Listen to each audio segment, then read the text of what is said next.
bersama dengan saya, Mr. Sorchan, di dalam channel pengembangan kepribadian atau mentoring self improvement.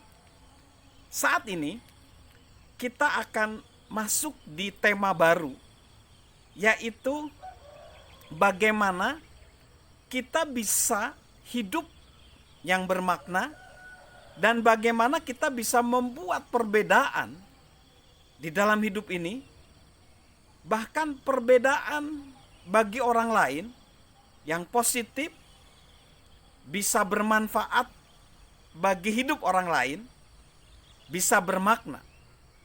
Dan tema-tema ini diinspirasi dari buku The Power, The Potential of Your Leadership.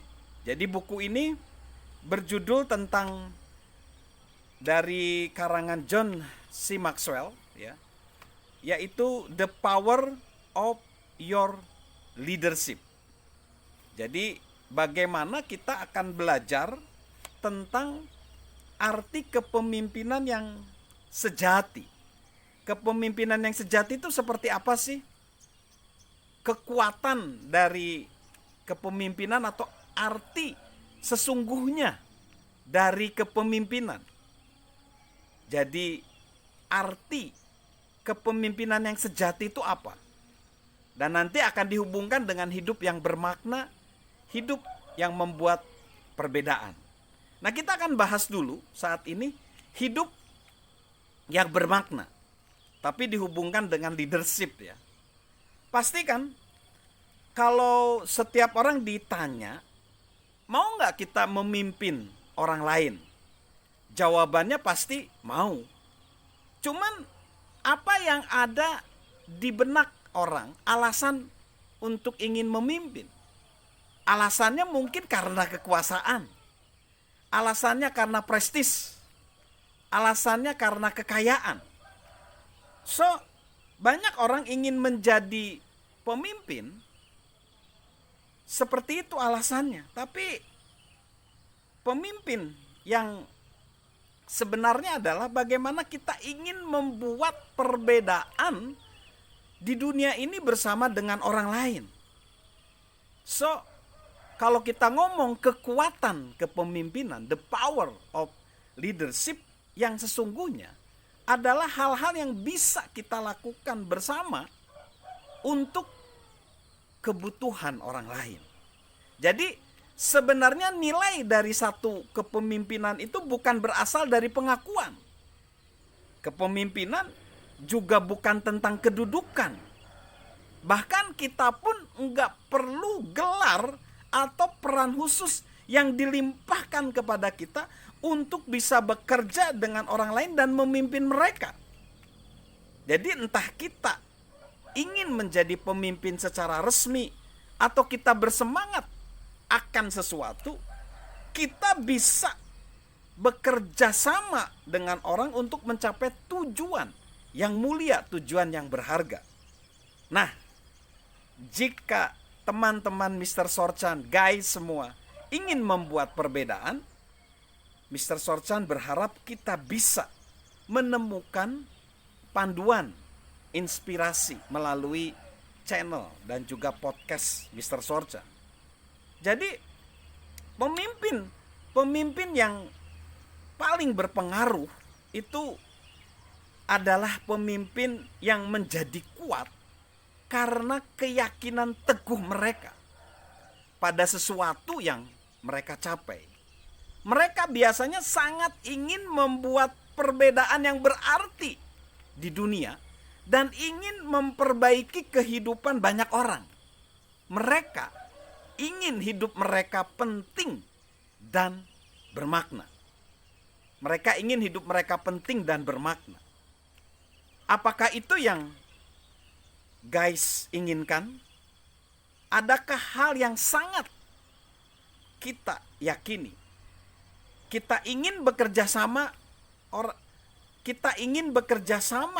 orang lain dengan orang lain untuk mencapai tujuan yang hebat?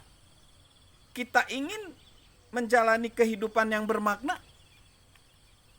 kita bisa sebenarnya. Semua orang sebenarnya mampu mencapai hal-hal hebat. Berapapun usia kita, apapun jenis kelamin kita, apapun kebangsaan kita, apapun etnis kita. Banyak atau sedikitnya uang yang kita miliki, itu nggak jadi masalah. Sebenarnya kita bisa menjadi pemimpin perubahan.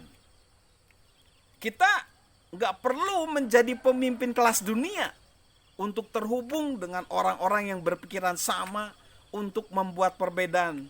Enggak. Kita juga nggak perlu misalnya seperti Martin Luther King Jr., Mother Teresa, atau Nelson Mandela untuk menjadi bagian dari kehidupan yang bermakna. Enggak. Dan sebenarnya ini yang perlu diketahui. Bahkan kita tidak harus jadi pemimpin sama sekali. Sebagian orang yang membuat perbedaan tidak punya posisi formal apapun sebagai pemimpin. Mereka hanya bertekad kuat, baik ketika memimpin tim, bekerja sebagai bagian dari tim, atau mendukung tim. Jadi sebenarnya satu orang yang berdedikasi bisa membuat perubahan berarti dalam hidup orang lain. Nih, Mr. Sorsan kasih contoh, yaitu Celine van Drager. Jadi Celine van Drager ini adalah seorang remaja yang ingin membuat perbedaan. Dia tumbuh besar di Belanda. Celine tahu dia tumbuh besar di Belanda, dia beruntung. Tapi dia menyadari ketika dia sedang berada di India, ayah dan kakeknya melakukan banyak proyek amal di sana. Dan dia bilang begini, kata Celine, aku melihat begitu banyak orang hidup dalam kemiskinan. Anak-anak tinggal di daerah kumuh dan daerah lain yang kurang beruntung, tidak mendapatkan pendidikan dasar, satu-satunya bahasa yang mereka ketahui bahasa lokal, dan itu akan membatasi kesempatan mereka di kemudian hari. Keinginan terbesar mereka adalah keluar dari daerah kumuh tersebut, memulai hidup baru di kota, punya pekerjaan yang mapan, penghasilan yang stabil, dan keluarga yang penuh kasih. Lalu Celine sadar bahwa kuncinya adalah pendidikan. Dia ngomong gini, aku yakin pendidikan adalah salah satu hal terpenting dalam kehidupan. Dan pendidikan membuat orang lain bisa melakukan apapun yang mereka inginkan dengan hidup mereka. Menurutnya, jika bahasa Inggris bisa diajarkan kepada anak-anak, mereka akan punya kesempatan untuk hidup lebih baik, dan setelah dewasa nanti ada bekal untuk hidup mereka. Akhirnya Celine punya rencana. Untuk anak-anak yang kurang beruntung itu, dia akan menyediakan seorang guru les bahasa Inggris di sekolah. Itu akan membantu mereka di kemudian hari. Dan setelah dia banyak melakukan penelitian dengan bantuan teman-temannya di India, dia menemukan sebuah sekolah. Sekolah itu membutuhkan guru bahasa Inggris. Memang ada banyak sekolah macam itu. Para siswa cuman menerima fasilitas paling mendasar dan makan siang. Dan kadang-kadang makan siang itu adalah makanan yang mereka dapat sepanjang siang. Sekolah yang ditemukan Celine akhirnya adalah bernama SD Mahaji Sinde. Jumlah siswanya 44 anak per kelas. Mereka anak-anak yang paling gak beruntung di seluruh India. 10% adalah anak yatim piatu, 60% hanya punya satu orang tua, dan 80% tinggal di pemukiman yang kumuh. Tidak mudah juga sih menemukan guru bahasa Inggris untuk sekolah itu, tapi Celine berhasil melakukan itu dalam sebulan. Guru itu seorang wanita muda yang belum menikah, dan seluruh keluarganya bergantung pada gajinya, termasuk ayahnya yang sedang menderita penyakit kanker. Dia sudah lama menganggur dan dia bersyukur atas pekerjaan itu. Sekarang yang harus dipikirkan Celine, gimana cara bayarnya? Lalu Celine mulai mengumpulkan uang dengan menjual kue di sekolahnya. Dia juga mengadakan acara renang untuk menggalang dana. Tetapi jumlah uang yang dikumpulkan nggak cukup. Nah, ini yang paling unik. Ketika ulang tahun Celine yang ke-16 udah dekat, dia tahu apa yang dia ingin lakukan. Untuk ulang tahunku yang ke-16, aku meningkatkannya sedikit. Kuundang semua temanku, teman-teman keluargaku, teman-teman sekelasku untuk datang ke pesta ulang tahun penggalangan dana yang kuadakan. Dan kukatakan kepada mereka untuk mengajak seseorang.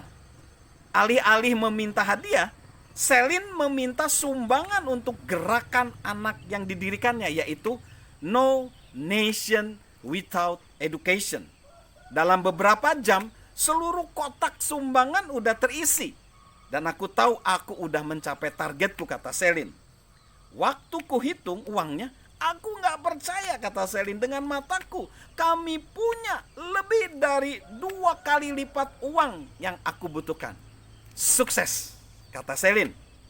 Dipakainya lah uang itu untuk membayar gaji guru selama setahun.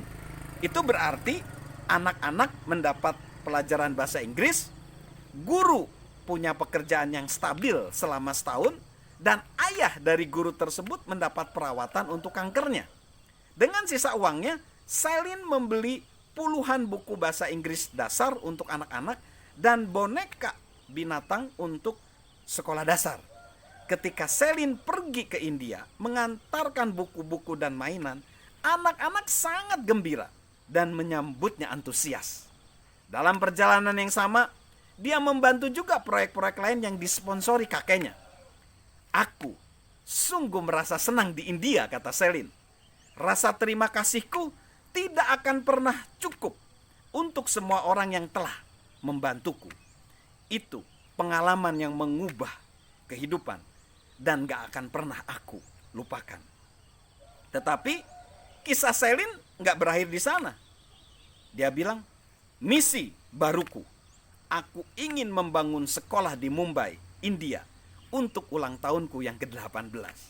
So, guys, sahabat Mr. Sorchan, kalau seorang remaja 16 tahun bisa membuat perbedaan, kita semua pun bisa. Jadi, salam untuk berani membuat perbedaan dalam hidup ini, dan salam sehat dari saya, Mr. Sorchan.